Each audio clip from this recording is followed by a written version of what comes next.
कारणांचा वेध घेणारा हा खास रिपोर्ट। महाराष्ट्रात भाजपला का बसला फटका? भाजपच्या पराभवाला कोण जबाबदार?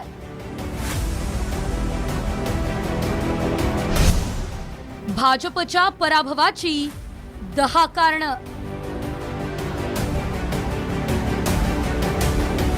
लोकसभेच्या निकालात भाजपला मोठा दणका बसलाय। गेल्या निवडणुकीत 23 जागांवर विजय मिळालेल्या भाजपची 9 जागांपर्यंत घसरण झाली आहे।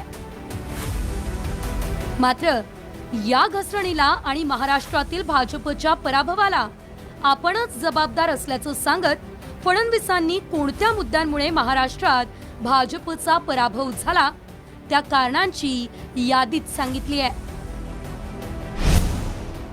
मराठा आरक्षण आंदोलन। राज्यात मनोज जरांगे पाटील यांनी सुरू केलेल्या आरक्षणाच्या आंदोलनावर फडणवीसांनी लाठीचार्ज घडवल्याचा आरोप करण्यात आला होता। त्यामुळे या आंदोलनाचा जालना, परभणी, बीड, धाराशिव, लातूर, सोलापूर, माढा, अहमदनगर, बारामती आणि नाशिक दिंडोरी या मतदारसंघांमधील उमेदवारांना फटका बसला।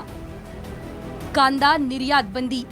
मोदी सरकारने केलेल्या कांदा निर्यात बंदीचा थेट फटका कांदा पट्ट्यातील नाशिक, दिंडोरी, धुळे, शिर्डी, अहमदनगर, शिरूर आणि सोलापूर या मतदारसंघातील उमेदवारांना बसलाय।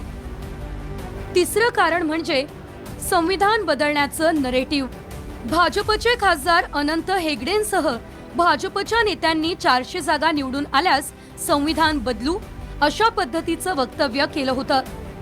तोच धागा काँग्रेससह महाविकास आघाडीने उचलत या मुद्द्यावर आक्रमक प्रचार केला। त्यामुळे दलित, आदिवासी यांनी भाजपकडे पाठ फिरवली। विदर्भ, खानदेशमधील आदिवासी पट्ट्यात भाजपची पिछेहाट झाली।